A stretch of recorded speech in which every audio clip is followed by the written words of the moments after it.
Mesdames et messieurs, bonjour. Les femmes députées des pays francophones sont au Bénin depuis ce début de semaine dans le cadre de la réunion intersessionnelle du réseau des femmes de l'Assemblée parlementaire de la francophonie APF.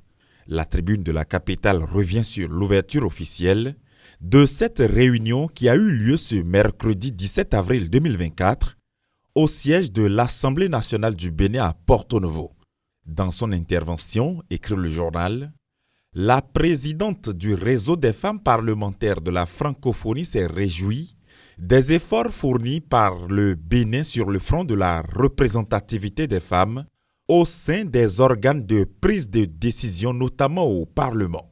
Après la cérémonie officielle d'ouverture de cette réunion intersessionnelle, le Matin informe que ces femmes parlementaires du monde francophone ont été imprégnés ce jeudi des tenants et aboutissants d'une maladie à laquelle sont le plus exposées les femmes, à savoir l'endométriose.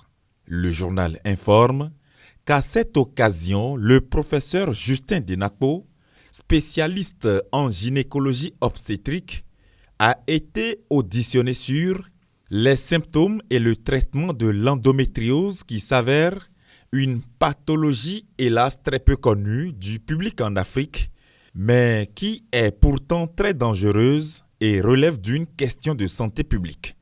Un engagement des femmes contre ce mal qui réjouit le président de l'Assemblée nationale, écrit le journal. Le président Louis Bérounou Vlavonou, qui, continue le quotidien, a félicité les femmes du réseau pour avoir également inscrit à l'ordre du jour de leur réunion l'identification des inégalités entre les sexes dans la collecte et la distribution des ressources publiques et la proposition de mesures nécessaires pour équilibrer les écarts éventuels constatés. L'événement précis revient sur le discours d'ouverture de la première session ordinaire de l'année 2024 à l'Assemblée nationale du Bénin. Un discours officiel prononcé par le président Louis Bérounou Vlavonou dans lequel il a affirmé que, je cite, « Rien ne vaut la paix et la stabilité politique dans un pays », fin de citation.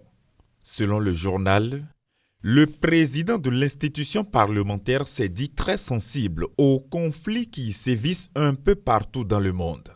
Des conflits qui engendrent des bilans très lourds en perte de vie humaine, et le président de l'institution a lancé des appels à la raison aux différents protagonistes et à leur soutien respectif, a expliqué le journal. Je cite, « Le conflit russo-ukrainien d'une part et celui entre l'État hébreu et le Hamas d'autre part polarise l'attention de la communauté internationale, notamment en raison de leur dangereuse extensibilité, éclipsant au passage tous les autres conflits en cours à travers le monde, internes pour la plupart, et dont certains durent pourtant depuis une décennie, voire deux, avec des bilans parfois très lourds en termes de pertes en vies humaines, fin de citation, a déclaré Louis Bérounou Vlavonou au perchoir.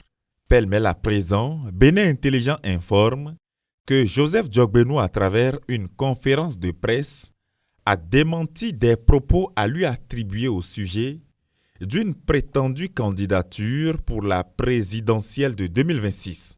Seul le parti est habilité à étudier les ambitions personnelles et à porter de militants à la candidature, a-t-il déclaré en présence de ce journal qui titre alors que Djogbenou fait vœu d'obéissance. Adjache News parle de la construction de l'hôtel de ville de Porto Novo et affirme qu'une nouvelle étape a été franchie vers la concrétisation du projet.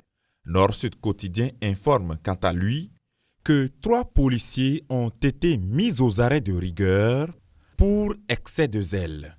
Afin d'éviter de telles situations, Fraternité conseille qu'en ce qui concerne la répression pour non-port de casque, il faut privilégier la sécurité publique pédagogique.